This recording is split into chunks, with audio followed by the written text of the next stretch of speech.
in your tag. I didn't tag y'all. I didn't see my name in the title or nothing. Ain't that something? It should ask me to tag you when you come up here so they can see. It says I'm watching. But it didn't. It didn't. It ain't. Come on, iPad. But we know it's all about you, though. Well, you ain't even in the camera down here. Oh, we got all these cameras going, I feel like I'm in the back. You good. You good. Let me start a Hey, watch Tiffany. I feel like I'm in the bag. What? How come it didn't ask me to tag y'all? Like, why did the camera ain't recognizing your face? Cause is that the Facebook one? Yeah. Facebook. Tablets are different. Phones tag. Oh, it won't tag it up there? Remember, you can't pull nobody in on a tablet. You're gonna pull them in on the phone. Oh, so maybe if I edit the If you add, I don't know. Well, you could always share. But they both look like Facebook. You said one is YouTube. That's YouTube. This is YouTube. Yeah. And that's Facebook. Right. Oh. Well, you could share it. Okay. Hey, Audrey. What's that you just put in there?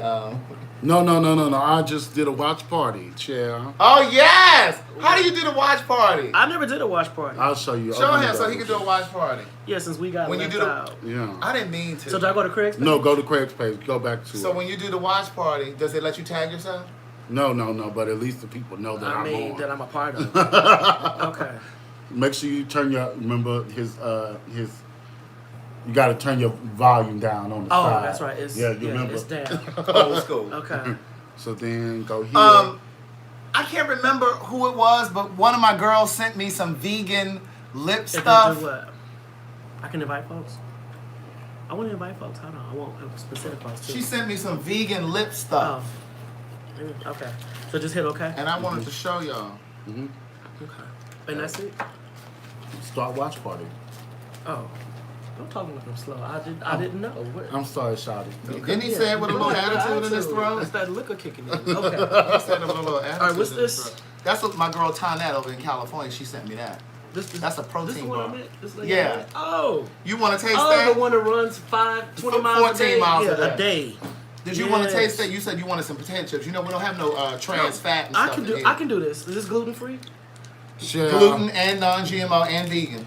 Taste it, see if you like it. Am I gonna be in the bathroom shortly thereafter? I don't know if your bowels be locked up and stuff. All right. So this is a Go macro bar, peanut butter. All right. One of my girls sent me this vegan. You can't really see it on there. This vegan lip stuff is made of coconut lime. It's coconut lime, but it's organic cocoa and shea butters. One of my girls, I can't remember your name though. She sent it to my P.O. box. Yes, Alicia Wells, DoorDash us some food. They talking about DoorDash them some food. Boots. Look, I got a $10 DoorDash thing right here too. $10 off. Alicia said she gonna DoorDash us some food. I'm not mad at that. What's going on, people? Listen, I didn't even get to situate my situation. I'm in here in my gym clothes. But y'all don't smell me, do you? Nah. I don't smell like I just smell a little nut. No, Kia. No, you don't. Here, not feel. When I go to the gym, I usually shower before I go to the gym, and I showered today before I went to the gym. And so, how you like it? I mean, it's healthy. Be nice. It tastes like healthy. You know how healthy it just tastes? It's not nasty, but if you like peanut butter, It's disgusting, y'all. Well, I mean that one is, but it's not a strong peanut so butter it's taste. a Go macro bar. Is that backwards? It's a Go macro bar. It's peanut butter flavored, but no, Rita. I did not feed Nothing. him. I did give Dante a Fiji water. Now I started to give him one of them bottled waters that come in the delivery with the Amazon Fresh groceries. I mean, can I say that I'm wearing one of Kimmy Doll's shirts? Y'all look up Kimmy Doll. She on my podcast. We ain't got to me yet, but just want to say that. So this is Dante. Y'all met Dante before. When I was in LA the time before last, I think I stayed at his house. Hey, everybody. And this is Ian. He's down in Houston. You guys met him before. We just dropped a podcast with him, 2 weeks ago? Yeah. Him and Sinead, and the podcast opened with him talking about sucking dick and how he enjoys it. I'm not here for that. The blood of Jesus. You I don't will suck not. dick? You don't suck dick? Call her. Knees. I can't talk. I got my foot pinball. Get a little swallow of this and then we'll wait. Rita. Say it loud, Rita. Say Good it day, loud. thinkers, thought leaders, progressives, and dreamers. I'm Craig the Writer Stewart, and this is the Facebook and YouTube versions of So Much to Say. These are my thoughts in my voice on black shit, white shit, gay shit, and everything in between. We don't really have a real conversation tonight. He didn't do no outline, We didn't do an outline. but I have a lot of stuff I can talk about. Yeah. What you want to talk about?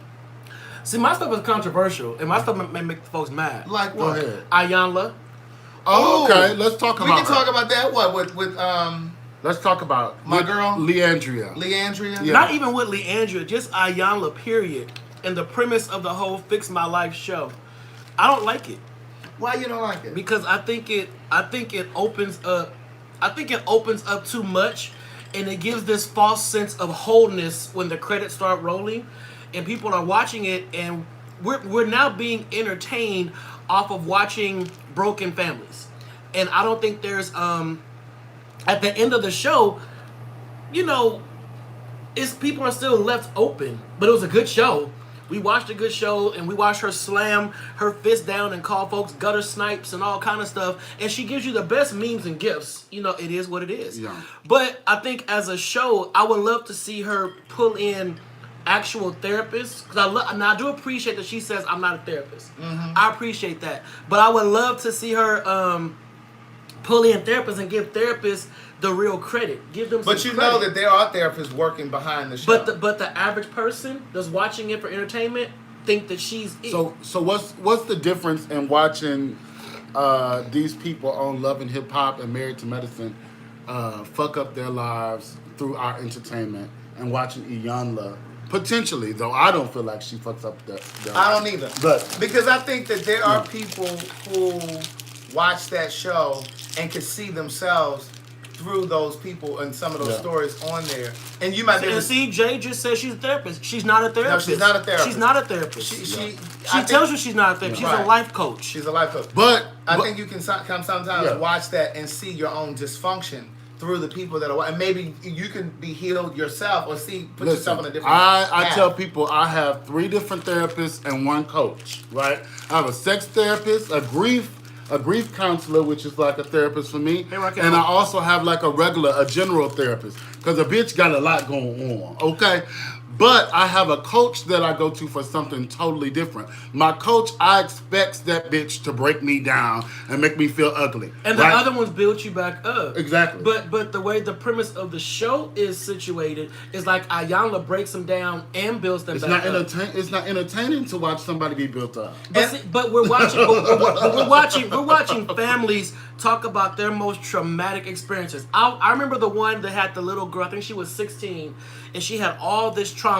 And the little girl was cussing out Ayanla and whatever. And Ayanla Because she thought that her mom was somebody else. yeah, so she was cussing out Ayanla, and Ayanla got mad at the little girl and left in the room by herself and all that kind of stuff. I mean, I get the tough love thing, but not at the expense of ratings. That was a hurt, broken child that in that moment I would have loved to have seen some therapeutic work really be done, and it wasn't. But see, I see it differently. Because see, I like to think that when that show is done, they put them with people in their cities or their towns that can help them continue like some sort of a therapy. I feel like the show is like, it's an opportunity for us to watch therapy happen on TV, like in real time. But are we? I feel like that. If she's not a therapist, how are you watching therapy? But I mean, not therapy in the literal sense though, but I just feel like it's an opportunity for us to really, really put Ooh, these lights, bitch. Okay. they hide. That's why I didn't That's turn that them down. liquor. You need some Fiji water. No. We only have 1 Fiji water per guest. Oh. You are one guest. So now you can share some of it because I only got about 19 more bottles. Right. Okay. Okay. Now I do have some Amazon Fresh. No, I agree. I agree. And I got some City Yanni Punch out of said, the yeah, sink. I agree. The little girl was very disrespectful. I'm not saying the girl wasn't disrespectful. She was out of pocket on all kind of levels. But a trained therapist would not have responded the way Ayanla responded. That's true, but here's what I will say too, because I've had this conversation with people too about Iyanla, because I've heard therapists and people who like clinicians who have gone to school for that who feel like what she does is like trash. But what I will say is, I don't think that every single person needs textbook therapy. Some bitches you got to be like, use a gutter snipe. I mean, I just feel like some. But that's not therapy. That's not therapy. Well, why? Who's to say it's not therapy? That's not there. I mean, in the textbook form of therapy, it's not therapy because calling me a gutter snipe is not helping me not be a gutter snipe. But we're not. I am not interested. I am not interested in seeing wholesome therapy. Oh, hold on. Squeeze in. Yeah. Welcome to the Dante and Ian show. You gotta watch the kids. You gotta watch the kids. Somebody said turn on the fans. I went turn on the fans. Boots. I'm not interested in watching textbook therapy. My therapist makes me calm. She makes me relax. It's almost like going to a massage therapy. But would you want that televised? No. Would you want your sessions televised? I would want my coach sessions televised because, bitch, she be letting my bitch ass have it. You nasty ass STI. No. Yeah, she gets me together. Why is you sucking dicks and not checking for smells? Is that what your therapist actually said My to you? coach. Your No. coach? Whoa. That's what your coach actually said to you? Anybody should be asking you that. Not even a therapist. A friend should be asking you that. But watch this. When you finish with that glass, just put it in the trash. Take it with you. I don't even want that glass. I don't even want that anymore. You know I'm clean. Take it back to the hotel. I'm clean, Cheryl. I hate that term, She clean, actually, by the way. Right. That's so disrespectful. We got to talk about that. Clean now. is awful. We're gonna write that down so we can talk about that now. Yeah. I hate sissy. Ooh, clean and sissy. I hate that down, sissy. too. I hate sissy. Oh, let me also say, because this is a note from my girl Michelle Yates. Michelle Yates, she, sent me some hanging folders from my file cabinet that my girl Avio Duvernay sent to me, my little file system over there. So Avrio sent me some hanging things too, but Michelle Yates sent me some manila folders. Because, we getting our whole little office together over here. Michelle, send some Doritos. Send that. See some motherfucker Some short ribs. boots. Some collard green. Some file folder. Some stuff that we can use. Listen. A box of grits. Listen, no, my coach has told me some real shit though. But did it help you? Have you changed? Yes. That's why I can drink out this cup. So you stop sucking dick without smelling it first? I can't. I definitely some smells are good. That's what I'm about to say, because Some smells are good. somebody would enjoy right now what's happening in my underwear. Okay, write down fetish. That's a fetish. That's a fetish. I smelled the must. That's a fetish. You don't smell. Everybody has a fetish. Everybody has a fetish. You don't like musk? But see, that's a fetish. But do you like musk on the nut? No. Some people Oh like my- a little no. sweet and salty. So That's for it gotta be peanuts. freshly washed. That's for yes. Peanuts and popcorn. Every dick that you suck gotta be freshly washed. So no spontaneous dick sucking. How old are you, Dante?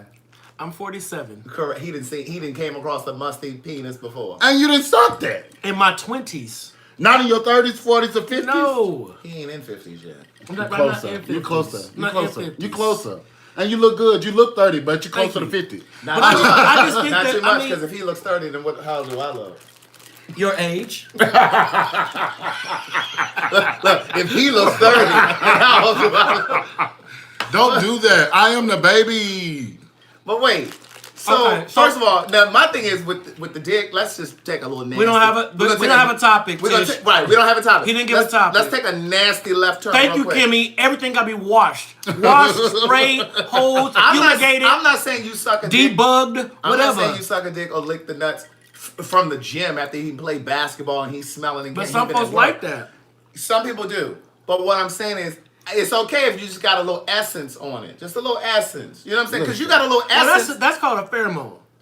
Come on now. We got pheromones. Everybody got pheromones. That's what attracts you to the individual. They're pheromones. Right. It's like, for example. Now, I'm not interested in pheromones from the ass. No, but I'm just saying. I need you. Now that needs to be fresh from the shower.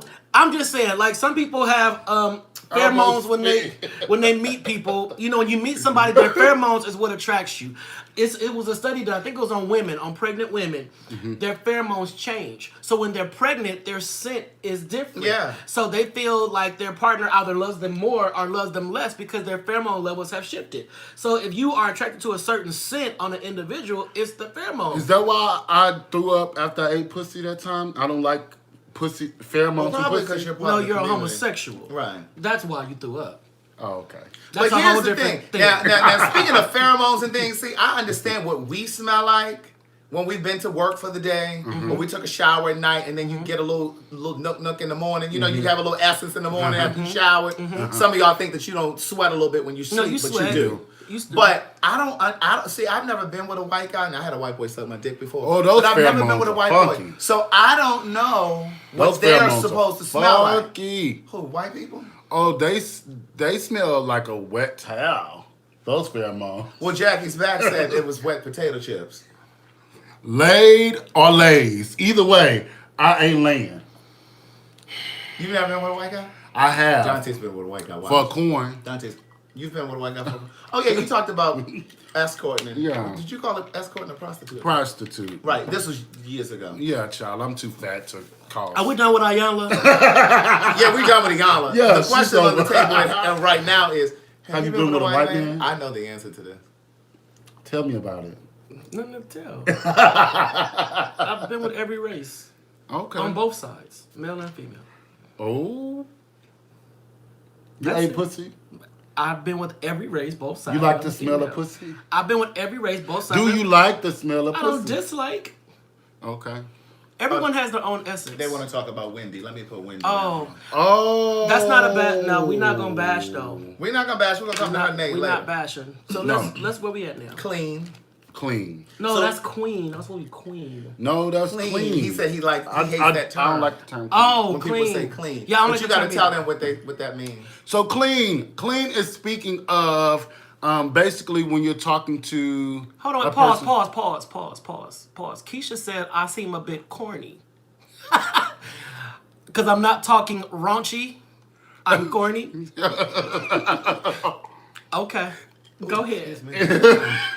So clean is speaking to when one person says that a person that's living with a Hold on. virus. Pause. Because Keisha really coming for me. Oh, Keisha, I talk greasy. Trust. I talk greasy.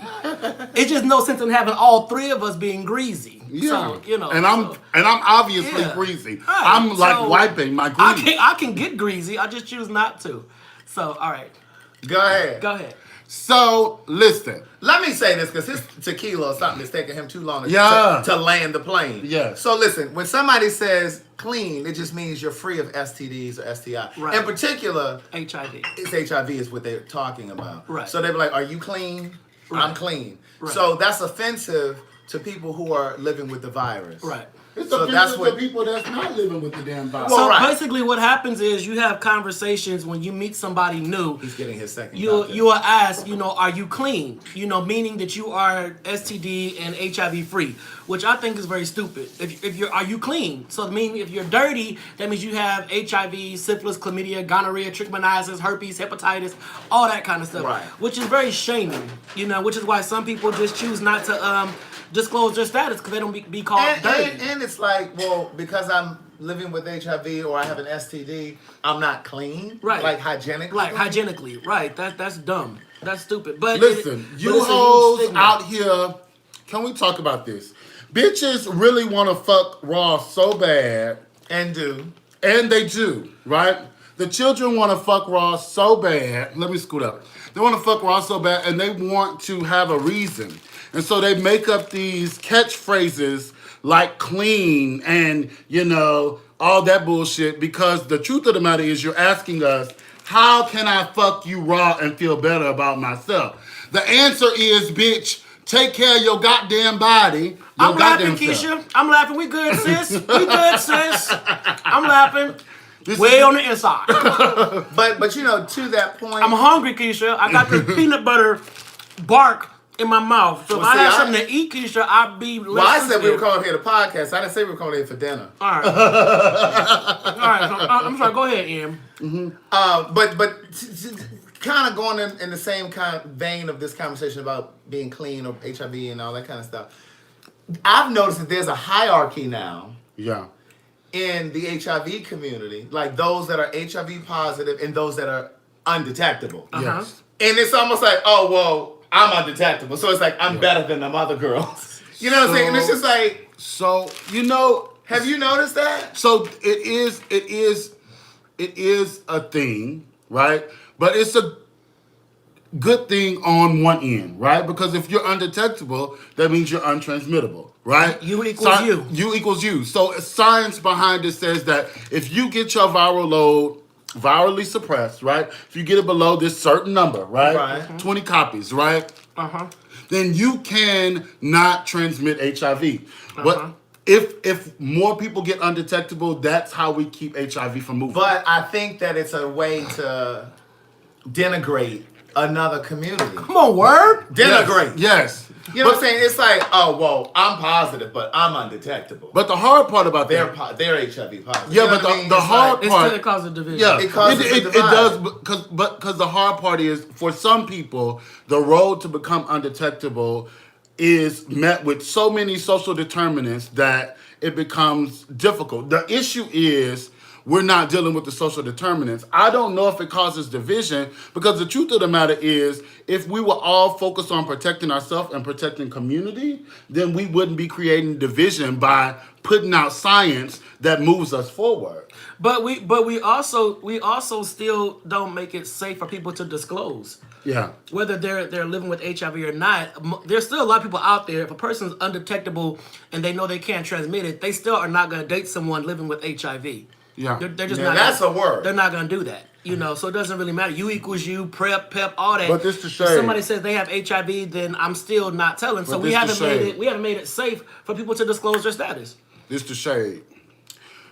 You hoes may not be with girls that have HIV. And I am presumed negative. I say presumed negative because, bitch, the last time I got tested, I was negative, but, bitch, I still fuck raw. So, presumed negative. Come right? on for So my point in saying that, though I am an HIV negative person, what I do know is that most of the community, especially the community that I sit in, not gay, but 18 to 35, okay? I'm in between that. Most black. of us, and black, we're fucking raw. Not gay, just us. Not black. Don't people of terrorize color. my Facebook Right. page, okay? These are No. not all of my views, but no, he is telling the truth. But he is telling the truth. But you know, sometimes the gays get really sensitive. Look, well, all the gays ain't doing that, and we know it's not all. Not but, every, but a lot. you know, Because we would not be I would not be in Atlanta with this esteemed panel of people. Though you live in Atlanta, this is someone that is now my new big brother.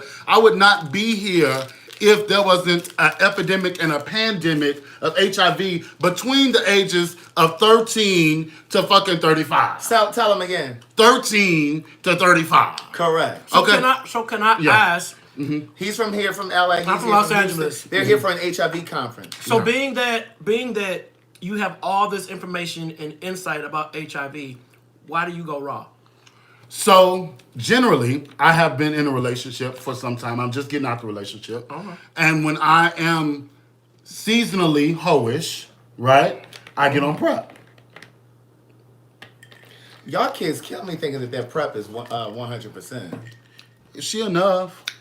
But Or that it's a license to fuck off. but PrEP also takes time to get into the system. Correct. Oh no! But I'm not. Who said I don't know all of that? Talk about that. Exactly. I'm not Yeah. saying so. Well, we talking for the children that Yeah. are watching Yeah, too. okay. Supposed to know. And PrEP doesn't work with the clap. So- Or the super gonorrhea. You see that clap? Or the super gonorrhea. Or I don't know about that super. So you gonorrhea. so your Is this so or your, Myson, so child? your so your concern is HIV only. All the other STDs you're not really. come on, saying. Elder. So this is the thing. He is the I say host for the yeah. I say I fuck raw for two reasons. Number one, my concern is primarily HIV, though. Being on PrEP forces me to go to the doctor to get tested regularly for all of the other STIs. But then second of all, I don't only speak for myself. I am kind of like the martyr for the community of people. You are. Right. I'm the martyr for the community of people who don't have the space that you were just talking about, right? You were just talking about people not being able to disclose their HIV status. They also cannot disclose that they're having unprotected sex, which leads to HIV, right? Because the moment we begin to talk about... Are you mad? I feel some type of way, Uncle. Because you are really yelling at me. Why are you yelling at me? Go ahead, the moment what? I'm Go ahead, the sorry. moment what? I'm sorry. No, I just get excited. This is how I be I'm talking. loud to too. Go ahead. The moment that we begin to say that I have raw sex, I begin being Judged. judged. Well, the bottom line is it does feel better. It does. There definitely is a difference. Yeah. Now we're So- not gonna sit there and so tell you it- that it's not a difference. Right. So if okay, so that being said, you won't get upset if someone burns you. Oh, burn as in No. infection. I won't- with I won't- something. STDs or whatever. Right. So this is a true story. Uh-huh. This is a true story. Recently, I was contacted by somebody that I had sex with who just seroconverted. Okay. Seroconverted means going from HIV negative to HIV positive. From clean to dirty. Ooh, now we just said. I that mean, we I'm don't- just saying. Just make it plain for the listen. people, right? So me but we and- have thinkers, thought leaders, progressives, and dreamers in here. So Go this, ahead. so me and this person, we didn't have any penetrative sex or no fluids were exchanged, but I had not had been on prep for that amount of time that we're talking about, where it can get in your system. You were still in the window period. Right. And so we began to talk, and he hit me up, and he was just like, "Hey, this happened." Beloved, I just want to go and check yourself because. No. Actually, he was just like, "Can you believe this happened to me?" Oh. Right. But the point is, when he told me this, I could not be upset with him. Okay. But you Right. said y'all hadn't exchanged fluid. No. But my point is, when he was telling me that, what he was saying is that because we had some type of interaction, you should go get tested. Right. Right? Okay. Because I'm newly diagnosed. That was cool of him. to Right, do, it was because cool. most folks won't do that. It was cool Correct. of him to do. But what's interesting about it is when that happened, I knew immediately. He began to like apologize, say he was sorry, call, want to have conversations. And I had to tell him, I said, look, this is not the time that you need to be focused on me. Because you being focused on me takes away from your health, right? Because he got potentially a double diagnosis of HIV and AIDS, right? Mm-hmm.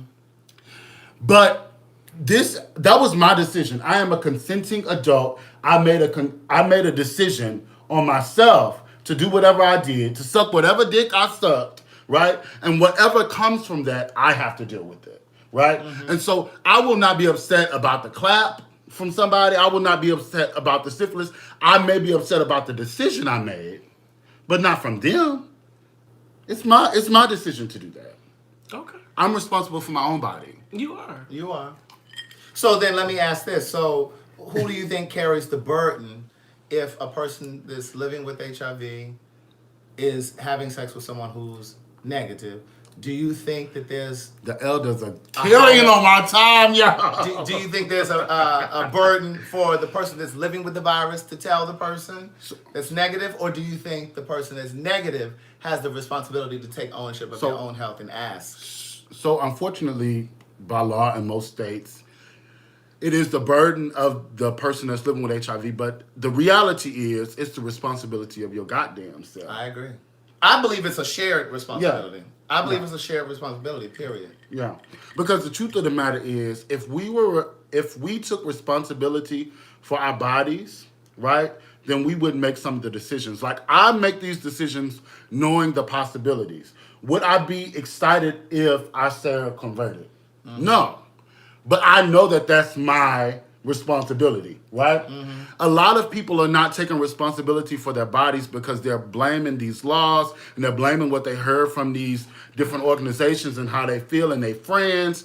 And so they're saying, I can take this risk because if this bitch give me this, then I'm going to put her under the jail. Bitch, if you live in the South, it's going to be real hard for you to put somebody in jail, especially if you're a sissy. Okay?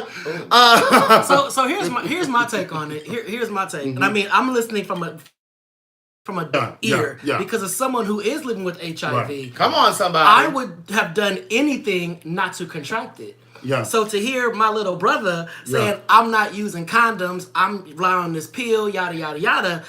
When I was diagnosed almost 20 years ago, I was devastated. And I'm like, why didn't I use a condom? Now pause right there, You but know. finish. I want you to finish what you're going to say. But just pause right there because as a person who's negative, I've had people who are positive or the HIV community attack me because I posted my HIV negative results on my goddamn social media. I think that's beautiful. People were messaging me like, "Oh, you shaming people who are No. positive, and why you celebrating it like that? You making other people should. feel some You kind should of way." celebrate it. And I'm just like, what? Celebrate it. Yeah. Because technically the way we look at it now, you're a statistic. Correct. So and I'm an I mean, anomaly. right. HIV negative black gay men is like, come on, applaud yourself, pat yourself Yeah. on the back for that. Because as a person that does the HIV test, every time I test somebody negative, Hand clap. Put on your refrigerator. Let everybody know you do not have HIV. That is nothing to be ashamed of. And I think that the message is so conflicting at times because it's like we tell people, and I always think in terms of young people, even though I know grown ass men need this information too. I'm sorry, Keisha. Yes, Keisha. I have been living with HIV since November 1999. Yes. Wow. But I think sometimes the information is conflicting because on one hand, the HIV drug community, CBOs, community-based organizations, all of that will say, use protection, stay negative, da da da da. But then on the other hand, it's like, oh well, you can live, and it's okay if you become positive, because the drug treatments are different. Right. So it's almost like it confuses people. Right. So it's like, well, bitch, if I get it, I get it. It's not a big deal. And I think that was, but the message is it's such a conflicting message, and they don't often say. Yes, people do survive and thrive, but they are still dying. But there are people that still die. People are still succumbing to HIV because their bodies have become resistant to the medications. They're not taking the medications. They have all these other co-infections that's taking them out. Stress. Blacks, we got stress. So you add all these other societal factors to your HIV diagnosis, then come on. Especially when you live in an area where you can't access proper medical care. For one, because of shame, because you see somebody going to an AIDS clinic. Oh my God, Craig went to the AIDS clinic.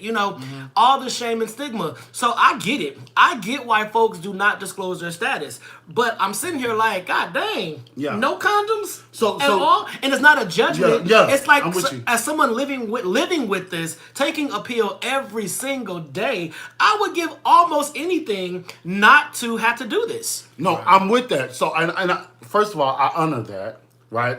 I honor that space, and I respect that space, right? Thank you. But at the same time... And I do respect your space, too. I get it. Yeah. Raw sex is amazing. I appreciate you being so open. Raw sex is amazing. I have to... Amazing. Yes. I have to say this. I have to say this, right? Like, I am not saying this from a space of... And I know it can come across. And that's probably what y'all are saying in the comments. Also, like Jonte is feeling. Y'all probably are thinking I am promoting culture. I don't think that. I don't think that. No, but I just want to make sure everybody You're out there saying that clear. culture exists. The culture exists, you're not right? promoting it. And I am not saying, right? I was abstinent in my relationship for 10 or 11 months, right? The first time I messed around. Wait a minute. You were abstinent? You were abstinent in a relationship? Listen. Y'all weren't fucking? Let's unpack that. It's levels. We need to unpack that. It's levels to this. It's levels to this How bitch you in a over here. relationship and you abstinent? Right. We'll come back to that. My point is, I am not saying I am going around fucking any and everything. But I am saying you fucking wrong. And I am also not saying that looks like penetrative sex, right? Okay. But I'm generally in relationships or I'm on PrEP. That's what I'm saying. So let me ask you, why do you think, with all that you know about the virus? Well, first let me say this.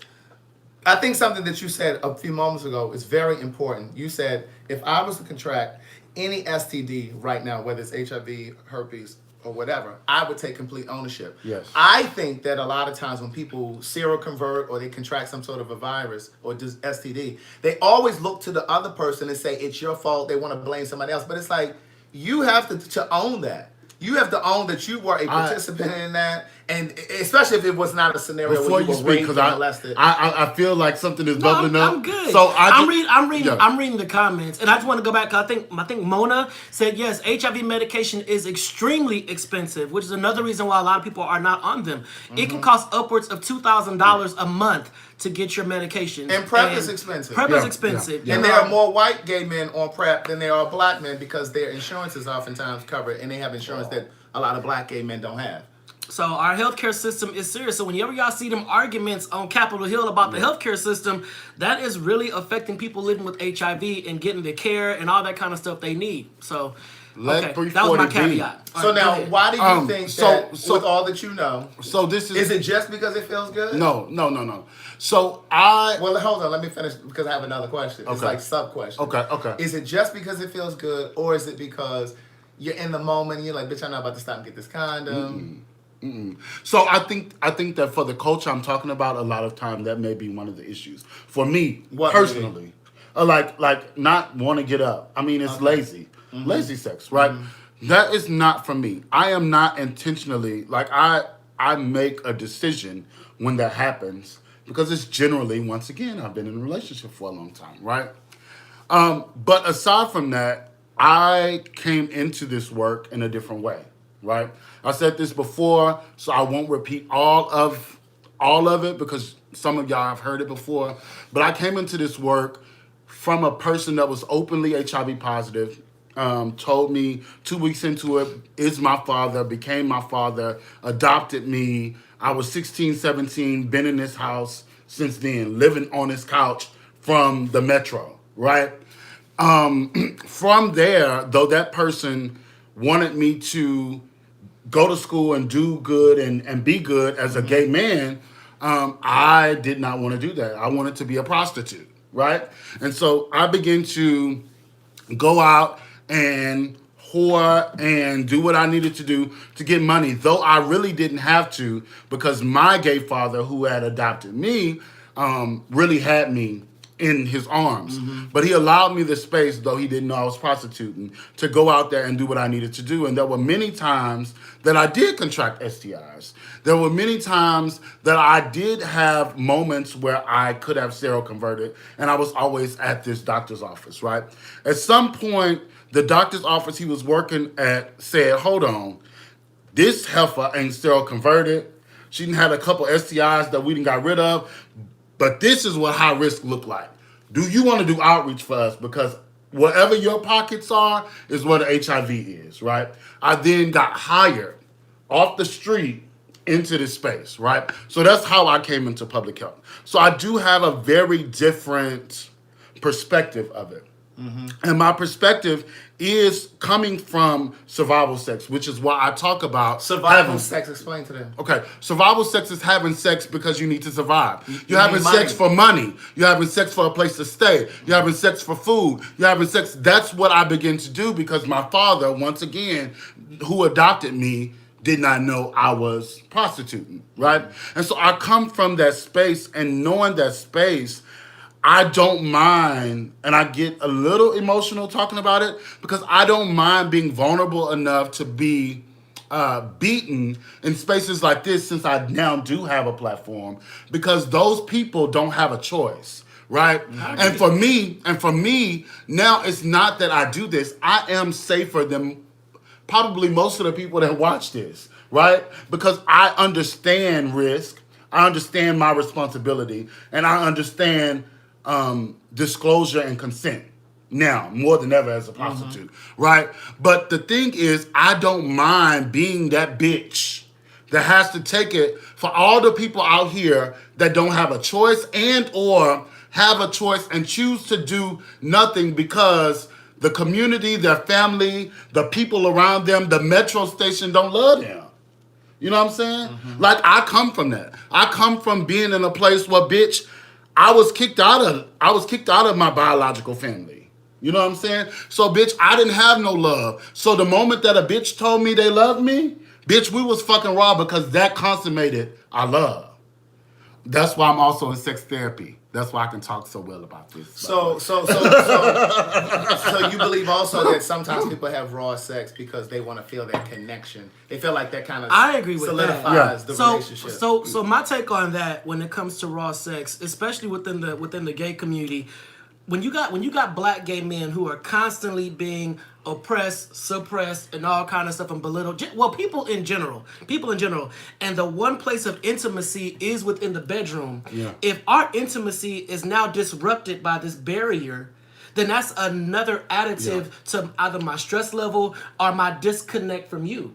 So it's that one time where I can just be completely open, completely transparent, completely naked with an individual without having to invite something else, which is the condom, into the bedroom. Right. So I think giving people a condom is not going to decrease HIV rates. Yeah. Understanding why they're not using the condom is what's going to make the difference.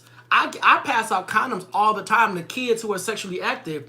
They may never use them. That's the question. Why are they not using it? Because it's a barrier. It's something else that they got to add to their toolkit of responsibility in the one time they want to be carefree, risque, let it all go. You know, so I get why folks don't use condoms beyond the sensitivity of it all, beyond the pleasure, the mental aspect that comes with using this condom. When I first started in this field, I worked for on a research study that actually reached out to DL dudes. So DL, so down low men. Third drink. So third drink. So he's gonna get real loud. So my job, And he's gonna sweat more. right. So my job was literally to go out there and find men on the down low and get an understanding as to why they're on the down low. Could we get someone to replenish us some tequila in the house, please? We're running low on tequila. So I would go out, I would talk to these guys, and these are dudes, and I would say, why are you not using a condom? Why are you not doing this? And they would admit to me and say, because if I use a condom with this dude, I'm admitting to the fact that I meant to have sex with him. And let me ask this. So in terms of, because you talked about this conference, it came out that the demographic is 13-year-olds to 35. Where do black women fall in that? Because I know the number has... What was the question again? That's a Dante question. Where do black women fall in terms of the rate at which black women are getting infected? Because I remember at one point it was the number one killer of black women. 18? It's up there. Yeah, I don't have. But it changed. I don't have the numbers, but yeah, black women are still at high risk of new infection, unfortunately, and that's because just the black community as a whole does not talk about sex from a sex positive platform. We have a lot of ideas about sex that have been ingrained in us generationally. Yeah. It's just been passed down, these truths or whatever the case may be, which is why a conditioning of a thinking. Exactly, which is why Ian's confessional is so, oh my God, I can't believe he's saying that. When plenty of y'all fucking without condoms. Right now watching this show. I got cousins, female cousins, black women who have children with multiple babies' daddies. And I think that relationships, heterosexual relationships, and marriages in particular, it's a false sense of security. Because a lot of you will have unprotected sex quicker than we will sometimes. And believe it or not, only 15% of this country gets tested for HIV per year. And that's mostly gay people. Yeah, and I also wanna offer this. I know you have a primarily female audience. Mm-hmm. Please don't shoot me for this. I love y'all. I also want to force some of you to look internally with your potential homophobia, right? When you think that I am potentially lost for talking about raw sex so openly because I'm a gay man, but you have children that you're not married to. Or you have, with me, you're not married to. Right. You understand what I'm saying? So it's easy to judge people from your. I mean, that was a swish, right? Because like me I work with kids, and when I talk at high schools and whatever, I see. Let's just go to churches. Right. When they sit the pregnant girl down, she's pregnant, out of wedlock. Sit her down. You can't do nothing until you give birth to this baby. Yada yada yada yada yada. Whatever case may be. I'll always be like, y'all tripping off the baby. I'm tripping off the times before she got pregnant that she had sex without a condom. Mm-hmm. I'm tripping off what could have happened prior to her getting pregnant, or had she not gotten pregnant, she could have caught HIV, syphilis, chlamydia, whatever the case may be, because clearly she's out there having unprotected sex. And a lot of times we don't equip our young girls with the power mindset to let them realize that in the bedroom they do have a say. Yes. Girls should not be shamed for having a condom in their purse. They should not be called a whore, but the son is let free, like a rooster in a hen house. Women have power in the bedroom. Period. And we ought to educate our girls about that. Because most girls are only given the information about birth control. Birth control. Don't come home with no baby. That's what we tell our daughters. Don't come home with no baby. We never say don't come home with no STD. Don't come home with no HIV. Don't come home with that. One of my people, one of my followers, women followers, messaged me probably about a month ago, and she had sent her daughter away to college, and she was so excited, but the daughter came back like a month in because she was pregnant. Right. She found out that the daughter was pregnant before she left.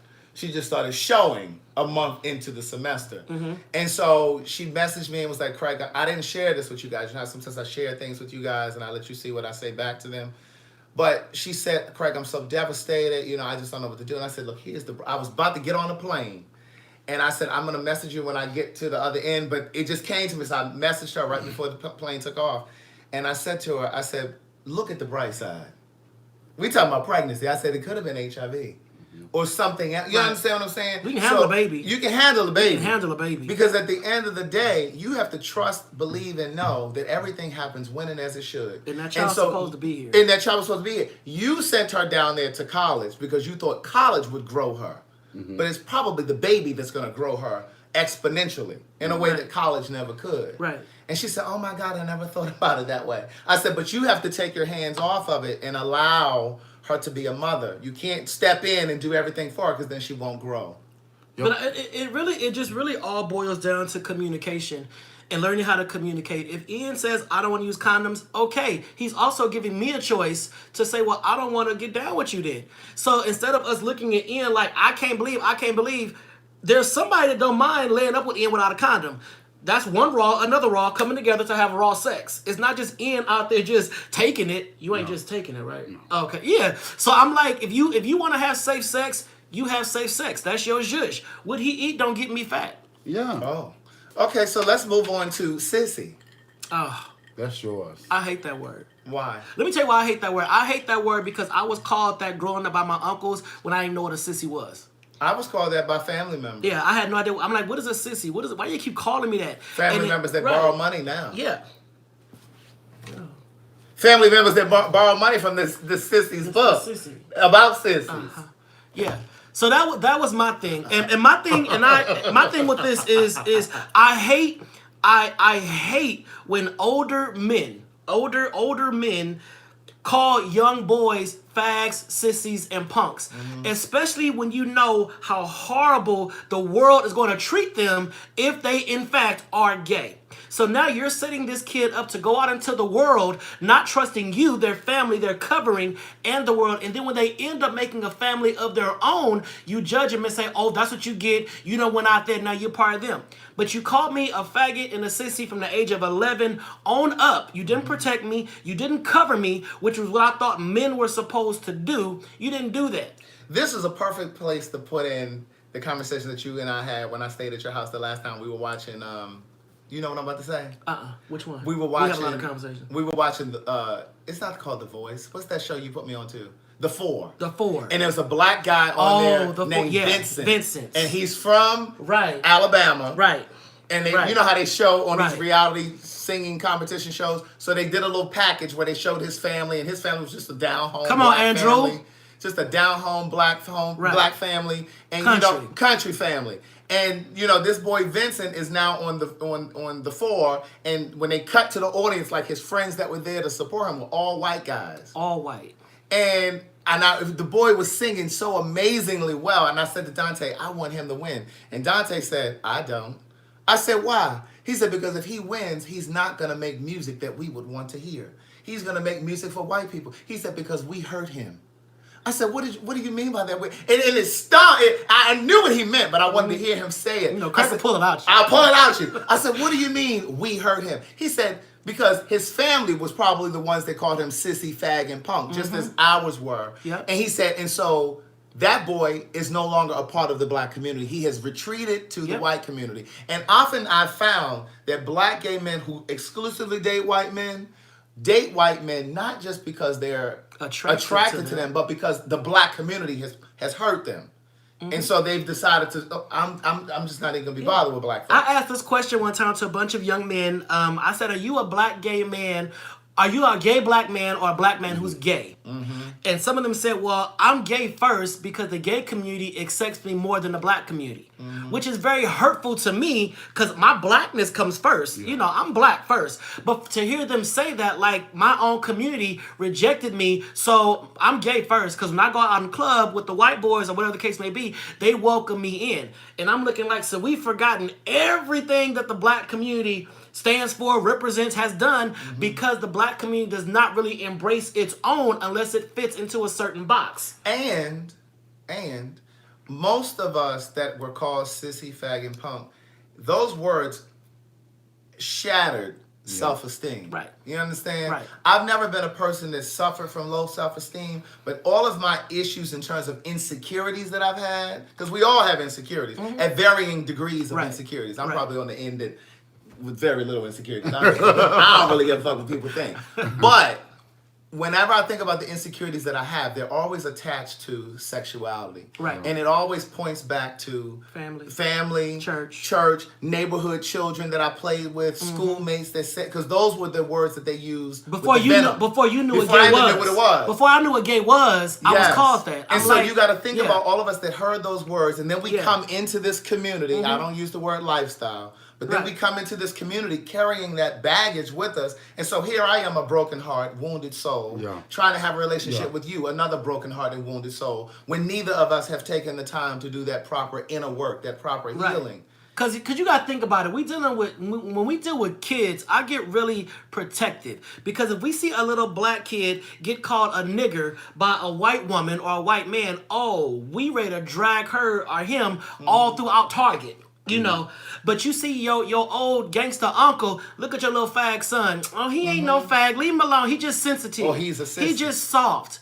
So, but we don't check that. So we allow our kids to be, our gay youth to be berated, belittled, and dogged by family members. Right. Family members. Right. You know, we don't stick up for them. So that kid feels so unsafe, so unprotected. And then what that boy ends up doing, he grows up and marries a woman.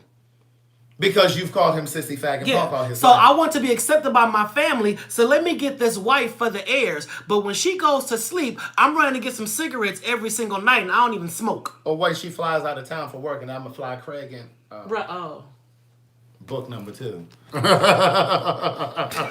I'm just saying. So when it comes to the community, are we really a community? Are we really a family? Are we really a village? You know, because I look at a whole lot of just oxymorons up in, and I look like right now, I'm getting my PhD right now. And people ask me, why are you getting a doctorate? Why are you getting a doctorate? I said, because one thing they can't take from me is this education. And when I have these letters behind this name, that's me. Fag, sissy, punk, whatever. Dr. Fag, Dr. Sissy, Dr. Punk, whatever. Boo. Say it, but Come on, Lola. Right. Thank you, Lola. So it's like we got to get to the point where we start affirming our kids, whatever course they're going to be. The Bible says, train up a child in the way he should go. The way he should go, whatever way the child should go, not the way you want the child to go, not the way you think is going to be best for the child. Train up a child in the way he should go. You know, so if you see your child teetering this way, okay, let me prune the leaves so you can go this way and be the best gay person you can be the best lesbian you can be the best you can be. That's your job, village. And see, that was why I had I did a live podcast. Am I still corny, Keisha? That's why when she up there talking about that's Dante. Keisha, my girl. I love Keisha. That's my girl. But see, that's why I did a live podcast like last year sometime. I don't remember what month it was. Tiffany Smith Bell came and some of my other people. But I did a conversation, nigger versus faggot. Yeah. Because I wanted to have a conversation and say, what's really the difference? Because they both are venomous words. Right. Depending on what community of people you're talking to. Right. Depending on who says it. And depending on who says Who says it? All right, so the word fetish. Ian covered that already. Yes. What was that? The must and the smell and all that. Let's let him simmer down. So Wendy. All right, so Wendy Williams. Your thread not moving no more. So she had mentioned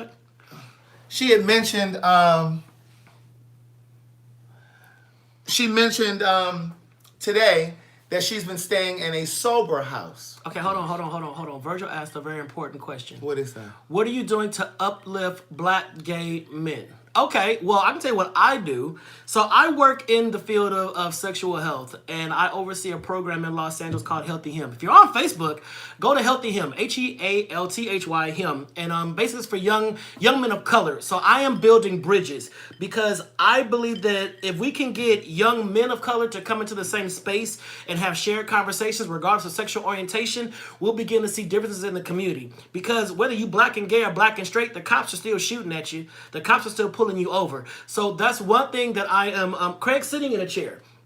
Get Craig a chair. Craig's in a chair. What they think? Right, you on your knees. Right. So that's what I'm doing. I have my own podcast, The Dante Show. I've written 2 books. I do a lot of public talks. I work with another organization in LA called Better Brothers LA to try to just get the word out that we need each other. I think the village needs to come together, especially the black gay community. Me and Ian were talking yesterday because we went with Craig to see T.S. Madison, and we had officially met until yesterday. We knew each other from social media through the work that we do. So in other words, what he's saying is, I brought them together. Craig brought us together because Craig said, I want you two just to share a lift to get out there. And I was like, yeah, a stranger. I don't know. That's that LA shit. I don't feel like, we were saying that. We both said the same thing. And I was like, look, I'm about to connect y'all in this little text message thread. Because I've been so hurt by black gay men. You know, I've been so dogged out by black gay men with the privilege, the elitism, just the arrogance. It's just this. When I first moved to LA, Dante was the first person that I met from LA when I got out there. And right away, I sensed that he had been hurt by black gay men. And so every day that he would say little things to me, and I would say, girl, who hurt you? That was his character. Girl, who hurt you? And he just bust out laughing one day. I was like, no, seriously, who hurt you? The black gay community is just venomous. They're just, I mean, we're taught to be on the defense. Yeah. Because we have had to defend ourselves all our lives. So we come into the same space. We walk into the spaces on edge and run for the nearest cocktail. Yeah. You know, we do that, and we do that. But we got in the Uber last night and clicked instantly. Immediately. Instantly. Yeah. You know, and it was a release for both of us because we had those reservations about being in a shared space for an hour with a total stranger. Yeah. But, God saw different, and look where we are. Yeah. So then Virgil asked, what are you doing to uplift? Was it uplift? Uplift black gay men. So I do a couple things. So I help lead a group called Impulse Group Houston. It's an affinity group of AIDS Healthcare Foundation. I'm the vice president of the Houston chapter. We do social activations that push the boundaries that black gay men sit in. I also am the executive director of the Normal Anomaly Initiative. We have 2 programs that we're working on. A sex podcast, which actually airs on Facebook at the same time on Tuesday, Dick in the Box, and we're working on a docuseries that looks at the LGBT in the church called Outcry, which should be premiering at the beginning of the fall. I'm still working on it. It's grant funded. Y'all know how that go. Lastly, I'm also an author. I wrote 2 erotic dramas that are available at ianlhaddock.com and on Amazon.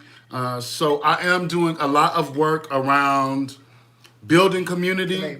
It does look different. I am a little radical. I'm a millennial, so anybody know anything about a millennial, and then add the levels of oppression of black and gay, and you see why I'm fucking radical. So you may not understand me, but please know that I'm out here doing the work. Aren't you supposed to be? I thought I was going to see this a rough of this. Actually, tomorrow, if you're in Atlanta, we're going to be at the crib. When are you going to give me the information? I'm going to tell you. Going to be there anyway, child. So we're going to be here in Atlanta showing the teaser. The teaser is it's unedited. It's raw footage. It's about 33 minutes. I can see him when he's 50. I can see he's just going to be such a gay man. And by then, he going to be wearing muumuus and dusters around his apartment. So if you're in Atlanta, it's at 503 Boulevard, Southeast Atlanta, Georgia, 30312. What time? From 8 to 10, I think. 8 p.m. Yeah, 8 p.m. 8 p.m.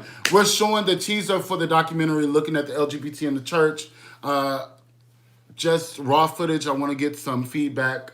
Okay, I'm small. But anyway, the point is, I'm out here tomorrow. I leave tomorrow. Yeah, I have class on Thursday. Yeah. So, bitch, not you, Miss Virgil, but I'm just saying, bitch is my loving word. We out here trying to do the work. And then my answer is, I have a podcast that's geared towards everything Somebody just said something. Have we said something wrong? Can you scroll back? Somebody just said, scroll up like 3 people. They said we said something about black women. Felicia, yeah. What did we say? Right here? Yeah, I'm just not feeling. I've been jumping in and out of the podcast. I've heard most black gay men have received unconditional love. Black women, mothers. Oh, yeah. Aunties, sisters.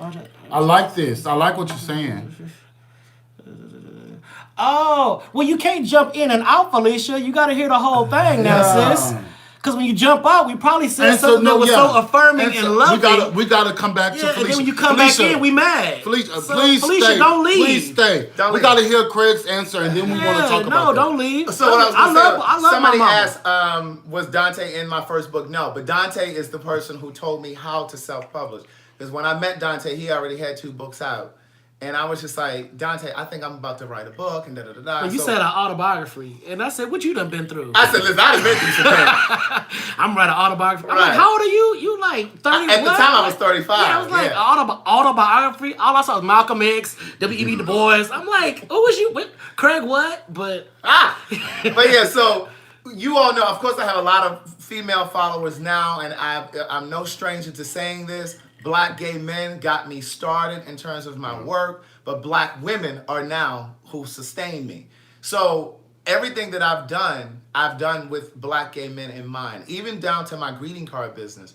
I've written all of those greeting cards so that they would be inclusive. Like, none of the greeting cards are gender specific. So I had the black gay community, or gay community in particular, in mind when I wrote those cards. And obviously when I sat down to write Words Never Spoken, and One Thing for Certain, Two Things for Sure, I had black gay men in mind because I wanted to be able to speak to and for a community who, in my opinion, has been muzzled, hasn't been given a voice to really speak openly and honestly, like Ian has spoken tonight. And I know that not every single black gay man or boy has been given permission to speak his truth, or has a demonstration of what a forward, progressive thinking black gay man looks like. Because oftentimes when we look at the media, whether it's a television show, oftentimes we're put in relationships with Hispanic men or oftentimes white men. We don't really see demonstrations of 2 black men in a loving relationship. And it was Joseph Beam that said, Yes. you got it?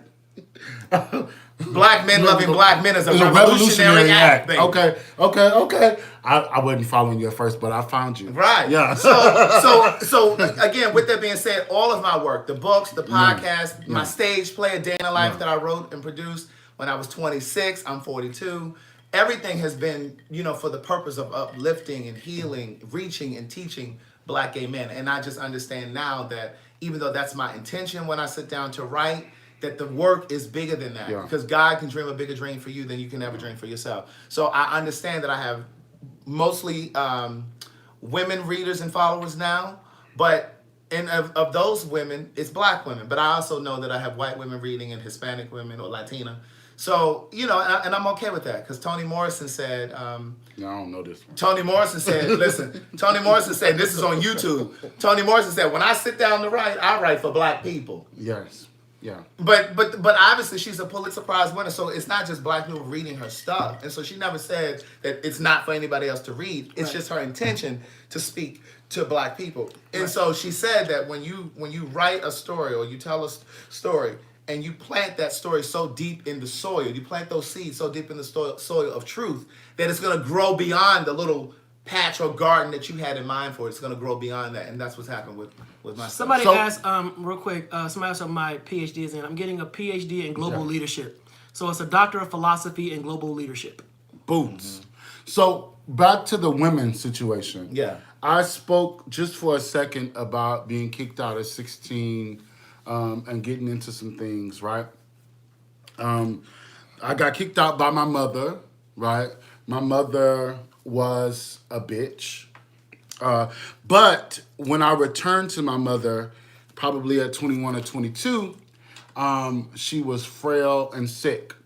And we made a decision to work through our shit. Because what I found out is that I had become a lot like my mother while trying to navigate this thing called life that she was trying to protect me from, right? And we decided to work through our shit, and my mother became my best friend. My mother was the first woman. She probably wasn't the first woman to affirm me, but she was the first woman that I desired affirmation from to affirm me. And before she died in 2012, my mother became my best friend. And she is my best, and she's the angel that I'm the most grateful for, even sitting right here. A lot of you guys may not understand my tenacity and the fact that I come across so strong But it's because I have the strength and the resilience of my mother on my back. I say that because when we're talking about the fact that we probably don't speak enough as black gay men about the women in our lives, women have done some magnificent things on account of me. All different kind of women. Literally, the reason why I can sit here actually comes from a white woman that works for a white organization, right? She's actually here in Atlanta. Women have done some magnificent, amazing things for black queer folk. And we don't, not that we didn't tonight, but we don't give them the credit that they deserve so often because literally, if it had not been for my mom affirming me in 2011, I would probably not be alive today in 2019. Somebody asked, well, we got to come back to Wendy too. Yeah. Do gay men wish they weren't gay? I'm okay now, but there was a time in my life that I used to pray that it would go away, and I write about that in my first book. I used to pray that it would go away. Well, I was straight for a minute. Remember? Yeah, I do. I was an ex-gay. I was like Andrew Caldwell. Wow, yeah. So, buy the book. www.DanteMorrison.com. Buy the books. You will see. Yes, I was delivered from homosexuality for 7 years. Dated girls. Dated girls, the whole nine. And then it was funny. So I met a guy. And something happened, and I was like, Lord, what's going on? You told me that I was delivered. What are you doing? Yada, yada, yada. And then my mom said, are you gay again? Yeah. And I was like, you just confused yeah. that lady. And I said, I don't think I was ever straight. I think I was just able to, manage it. Yeah, I said I suppressed it. And then she was like, all right. And she said, well, how do you know? I said, this is how I know. And this was her Oprah aha moment. I said, Mommy, if I marry a woman, I am going to cheat on her with a man. If I get with a man, I'm never going to cheat on him with a woman. Mm-hmm. And you saw the light bulb, and she was like, oh, I get it. Yeah. And she said, I get it. I said, that was it. That was it. And that's a good way. Yeah, and also, and the fact that I grew up in church, of course, as many of us have, and then in my season of heterosexualityism,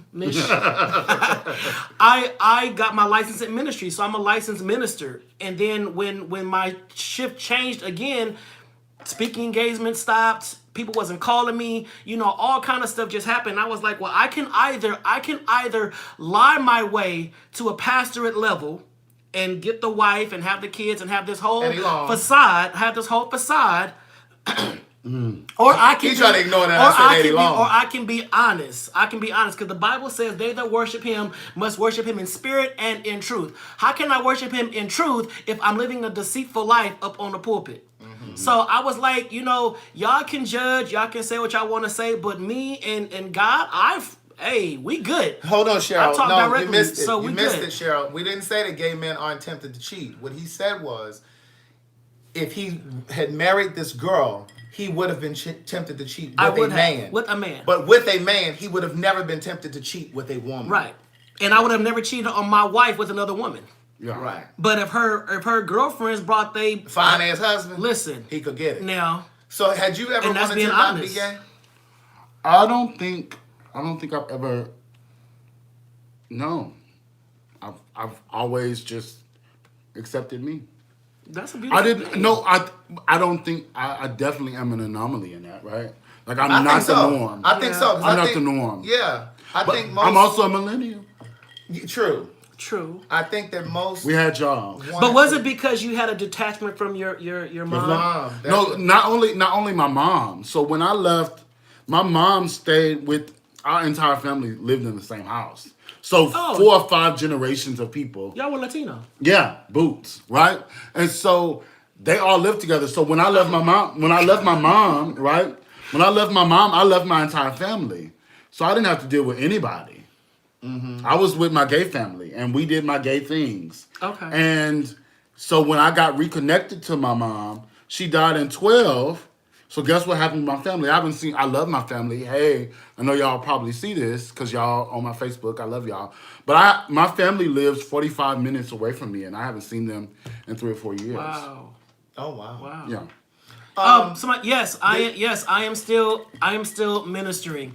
I have one of the most supportive bishops in the world. I love my church, love my bishop, love my first lady, all of that. So yeah, I'm still ministering. Did you need another water? Now it won't be Fiji this time. No, I'm good. I'm good. Somebody asked a question that I missed it. It rolled up too fast, but. Okay, so what y'all want to say about Wendy? Well, you know what I want to say is this Go macro bar is moving on my colon.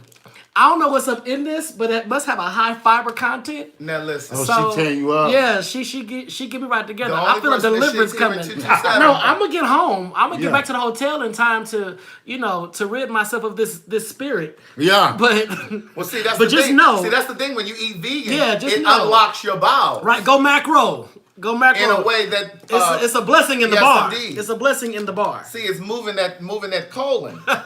No, man. Oh, how have you resolved your faith in homosexuality when many churches speak against it? Because I know who I am. Most folks study the Bible from the pastor's perspective. They don't take the time to rightfully divide the word of God to get it in their own spirit and to understand what is being said to them. And to that, I would add, they understand the Bible from their pastor's perspective and whoever taught them religion. Right. So if it was your grandmother that took you to church, you most times have adopted whatever she believes in her. Their Whether it was doctrine, your mother. And believe it or not, most pastors really have no problem with homosexuality. And when you know your name, Yeah. when you know your Right, name. yeah. But see, for me, the way that I was able to reconcile my sexuality with my religious beliefs, one, I had to understand that being gay is instinctive. Sexuality is instinctive, whether you're heterosexual, bisexual. Sexuality is instinctive. It comes natural to you. It's how you're wired. It's not a choice. It's not a decision. So that was what I had to understand, and I think that's that's a part of the journey that most of us have to walk at some point. But to your point about affirmation and affirming and all that stuff, I think it's a journey for the rest of your life. You have to constantly affirm yourself. Just like being black, you have to constantly tell yourself black is beautiful because we live in a European world. Yeah. And the world is always telling you that white and European beauty is priority. But you always have to remind yourself for the rest of your life that being black is beautiful. Same thing about being gay.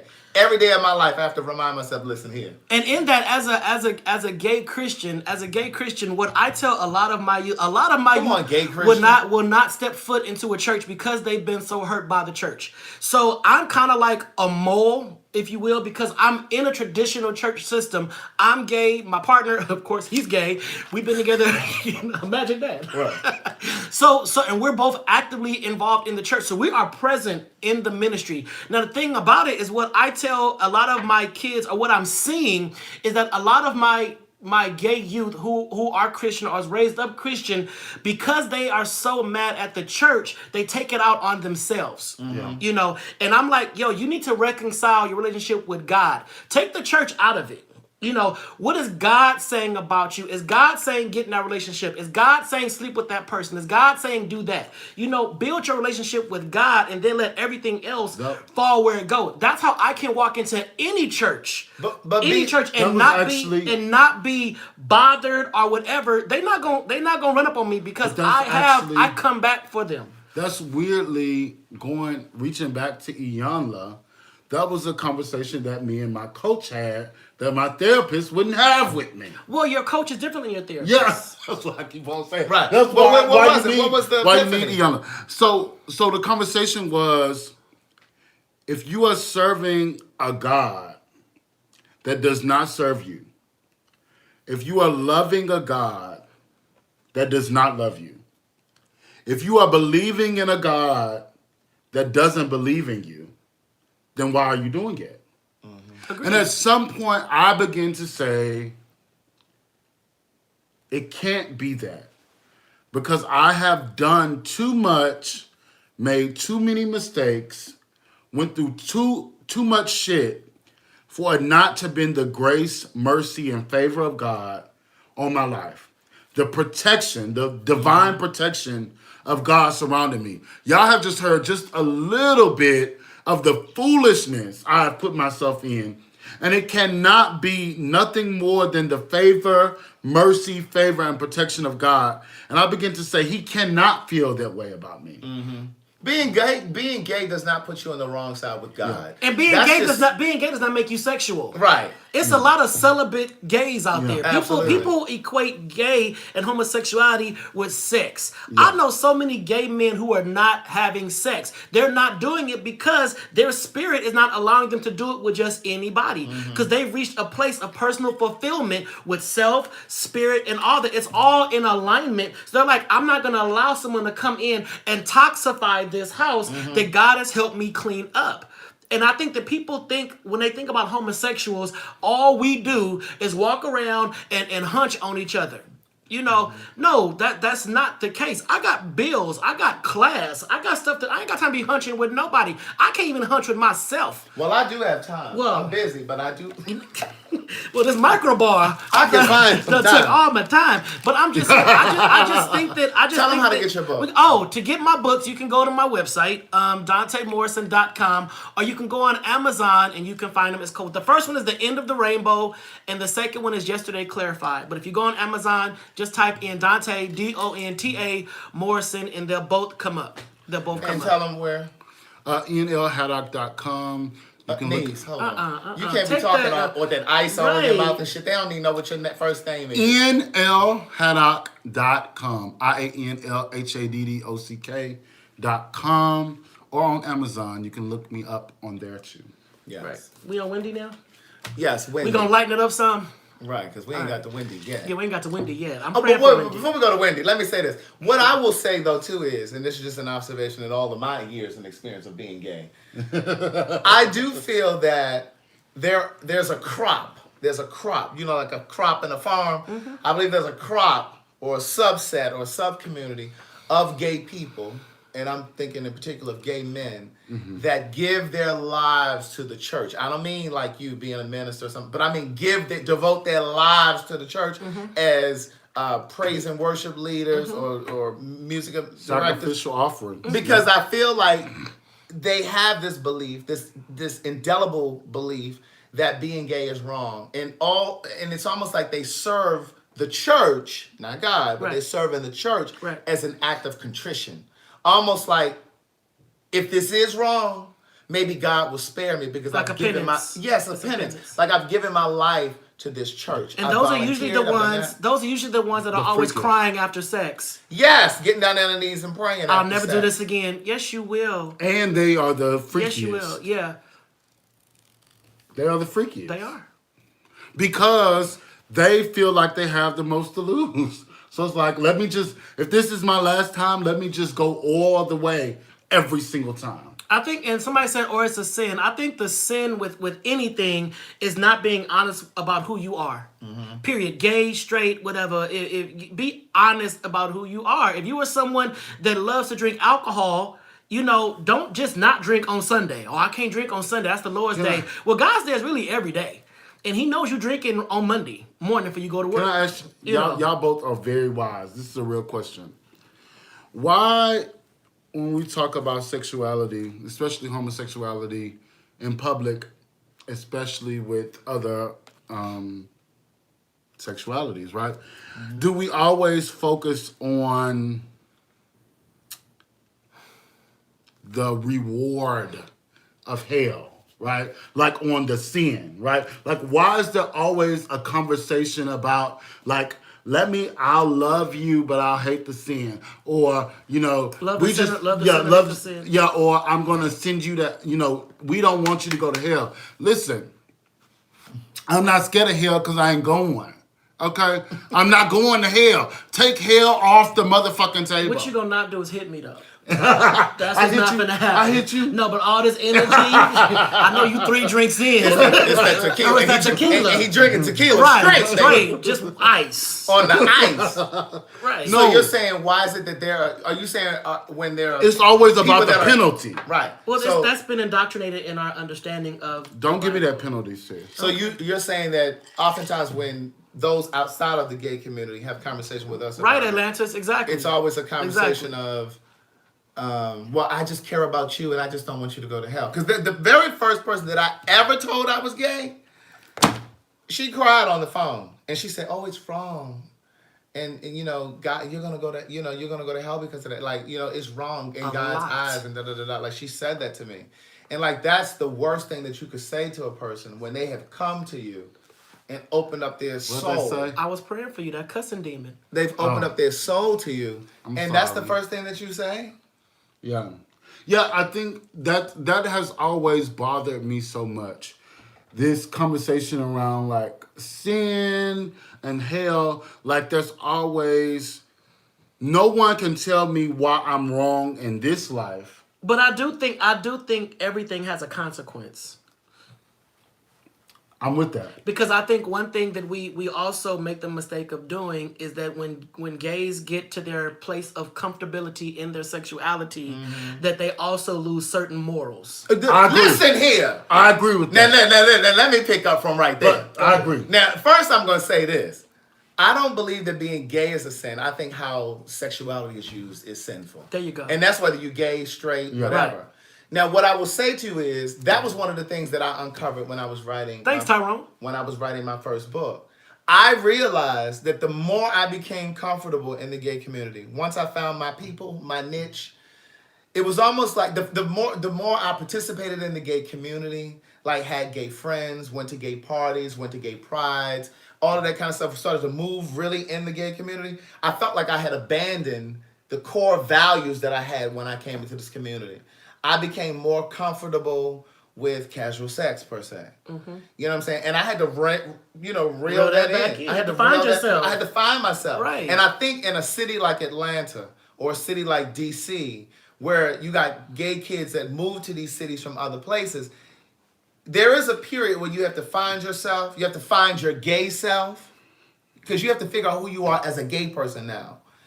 It's like in that process of matriculating in the gay community, it was almost like I had abandoned like the values that my family gave me, my parents had given me. Right. And it was almost like, Craig, who are you? So like, you became gay. I had morphed, Yeah, you into morphed someone into else. gay. Yeah, and all you are now is gay. Oh, there go gay Craig. Right. You know, and it was just like, right. no, you got to come back. You got to Yeah. come.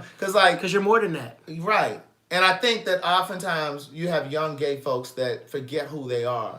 You know, and all of a sudden everything you do is just so gay. And it's just like, that's my issue with some of these affirming churches. Not all of them. Some of them, I said. Some of y'all get to these gay churches and y'all carrying on in them churches like y'all wouldn't At the club. like y'all at the club. Just wanton y'all walking abandonment. in with headscarves on like you're Joan of Arc. Like, you know what I mean? You dress like you at the club. Just because it's an affirming church doesn't mean you got to turn it into the church. To the club. Right. You just got a little gospel music in the background. Right, yeah. You know, so Yeah. I just think that sometimes once we get so comfortable with who we are, it's almost like we're rebelling for all of the years that we suppressed who we were, for all of the years that we were in the closet. It's like, okay, bitch, take me as I am. Mm-hmm. You said God loved me, right? Right. Yeah, but So I'm just there's gonna still a be moral the extreme. compass. There's still a moral compass Right. that we should operate from. You know, Yes. period. Yes. That's all I'm saying. Okay. Now, can we please get to Wendy, Okay. we love you there. What you want to say about Wendy? I'll say. Here's what I will say. I'm proud of her. That took a lot. Well, before we get to the proud part, I think, yes, at the end of it, I am proud that she finally came up and said it, because you got to think about her platform. Mm-hmm. And I have said this, those of you that have been watching me for a while, I have said many times before, I know that her show is supposed to be hot topics and pop culture and all that stuff, but I just feel when you just like with the Queen's Supreme Court, it's supposed to be gossip and fun talk.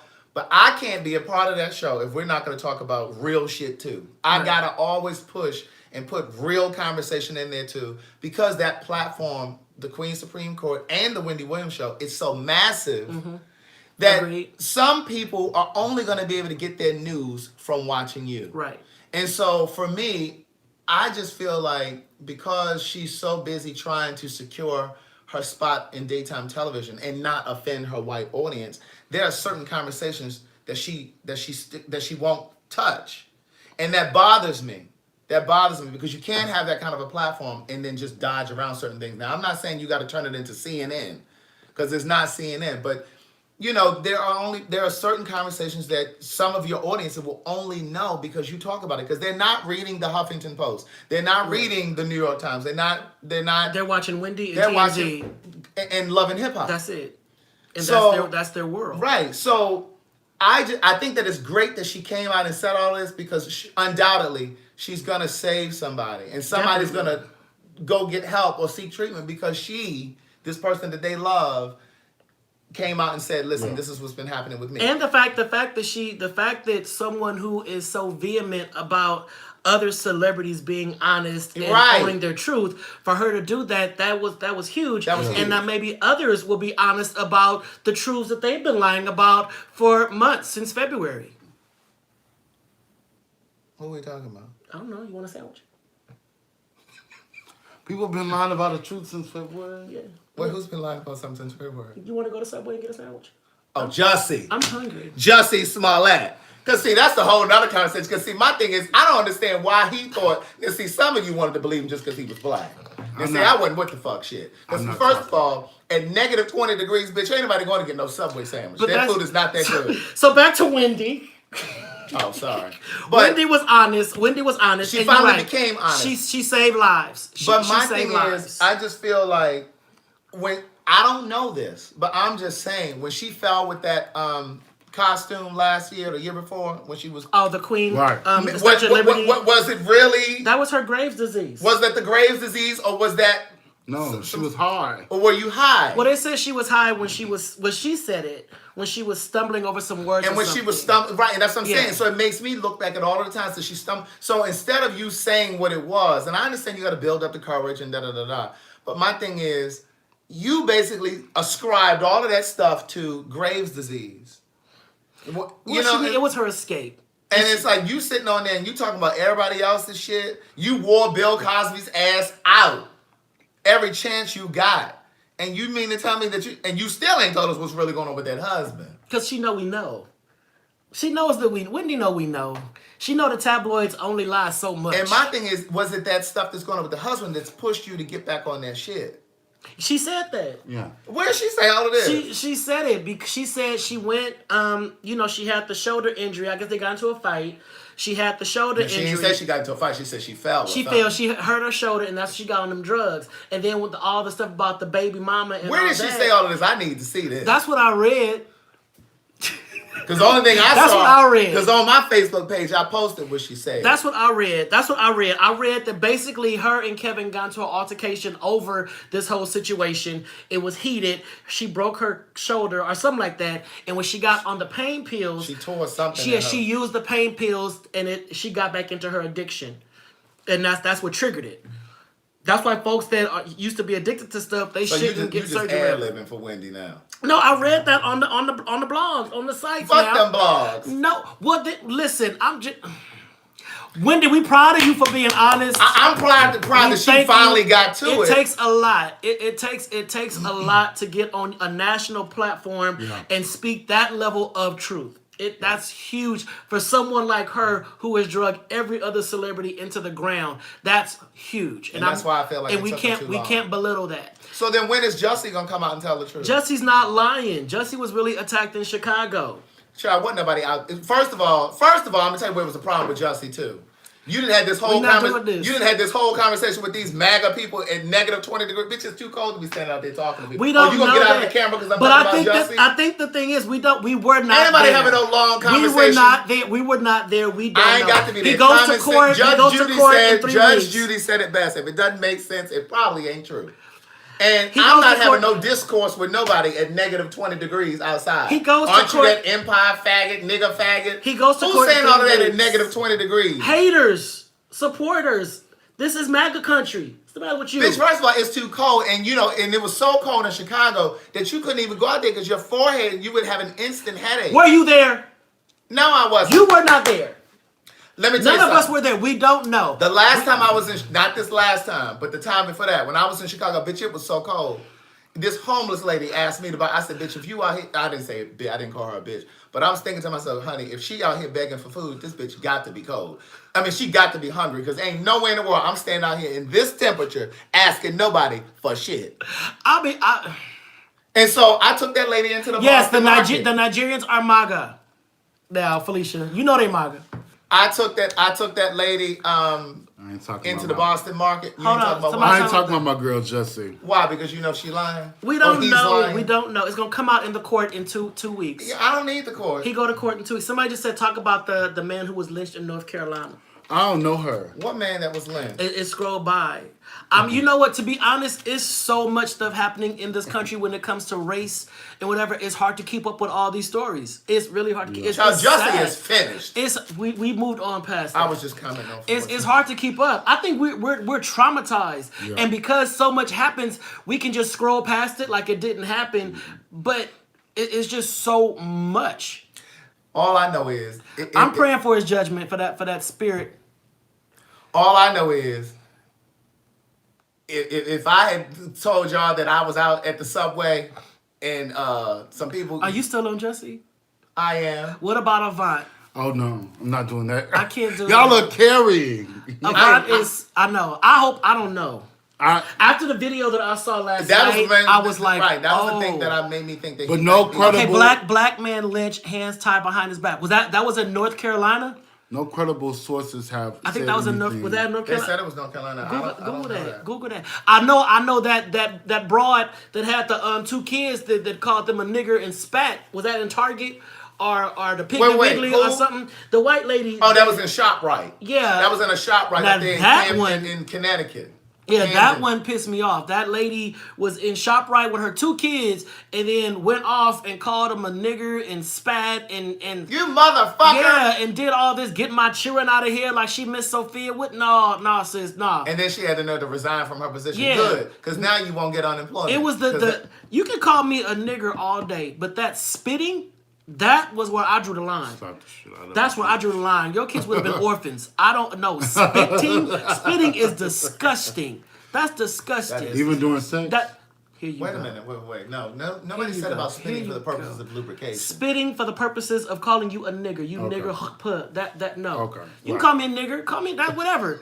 You I know. see you want to get back to fetishes. No, I don't. So wait, I don't. Do No, you no. like Okay. do you like pee and stuff? No, on we people? ain't doing all that. So we You pee on we them? having a healthy show. The show is clean. We pulled the folks back in. Well, we're going to the greasy section of the show. Yeah, let me see. You like people that you pee on? Yeah, I them? don't know if he has. I don't know if Avant has lupus. I don't know what does he have. Has I he don't been know. diagnosed? I don't know. Nobody. There's been no credible sources. Right. Except for that video that Except we for saw that video that I last saw. night. The video that we saw last night, we clearly showed that something is wrong.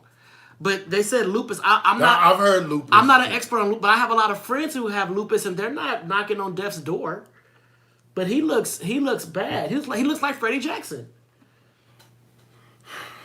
I don't want to speak on it because we don't know. Have you seen Freddie Jackson? Baby, Freddie has looked Honey, tragic for years. years. So maybe there's hope for Avant. Talking about you are my lady. Right. Freddie, stop singing that song. Okay, that tasted love. That love don't taste good.